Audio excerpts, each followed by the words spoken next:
South African President Jacob Zuma was the first leader to arrive in Brisbane for the summit. And for more on the African agenda at this year's G20, we're joined by Emira Woods, Director of the Social Impact Program at ThoughtWorks. Good to have you with us. It's a pleasure to be here. Emira, Ebola is big on the agenda. Not big enough, though. British Prime Minister David Cameron said he was going to make a concrete push for world leaders to come up with, quote, concrete plans to tackle Ebola at the summit. This is obviously a big issue for Africa. What can we expect? Well, on Ebola, clearly what is needed is rebuilding health infrastructure. Throughout the region, you have had health infrastructure decimated for decades by programs that essentially took spending away from government services, privatized essential services like healthcare.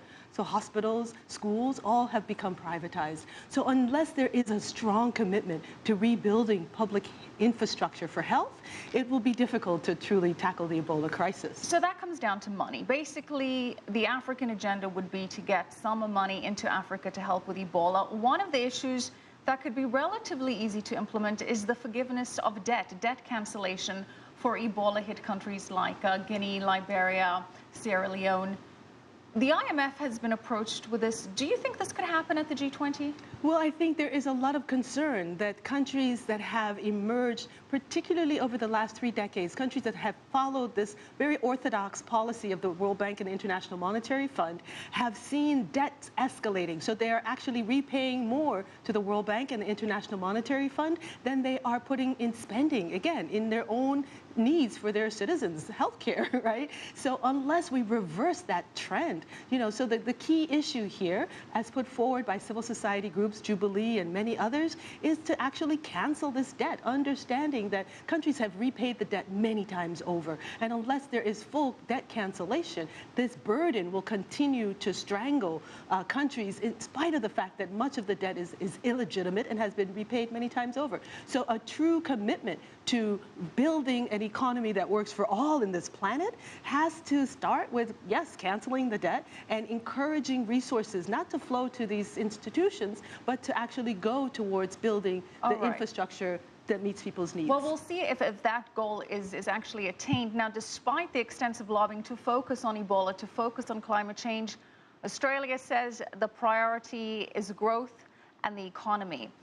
In terms of Africa, what can we see under that umbrella, growth in the economy? Well, I think growth has been put out there. If you look, again, the statistics show that 7 of the top 10 top 10 economies that are growing in the world are in Africa. That statistic is real, but at the same time, there is growing inequality. So for the majority of people on the continent, just as for the majority of people on the planet, you have the well-to-do gaining more, those that have are getting more, and the 99%, the majority of people on the planet are being further marginalized without access to health care, without access to good schools to send their children, without decent jobs with decent wages. Emira, the G20 is represented by 2 African countries, South Africa, which is a member, and Mauritania, currently heading the African Union by invitation.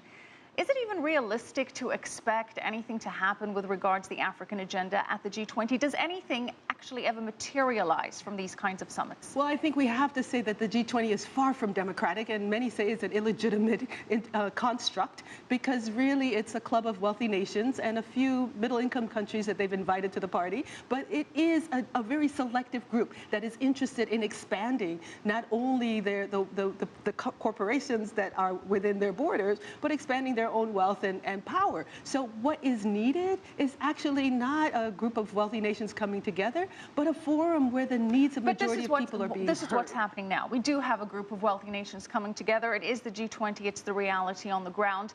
And the African Union is trying to promote agricultural development in Africa. What can happen on a concrete level at the G20 to further this objective? Well, I'd say for many of us, we say very little because the agenda is skewed. And remember, Africa has 54 countries, and they're represented by 2 at this really kind of, stilted summit. So what is needed is a different type of forum where Africa is actually setting the agenda, controlling the agenda. But we do have those kind of forums as well. Making sure that the priorities, which is basically a continent that is incredibly wealthy, but yet the resources are not benefiting the majority of people on that continent, that the rules of the game are Okay. changed so that workers and the environment are protected. I'm sorry to cut you off. We're going to have to leave it there. Emira Woods, Director of Social Impact Programs at ThoughtWorks. Thank you so much for being with us.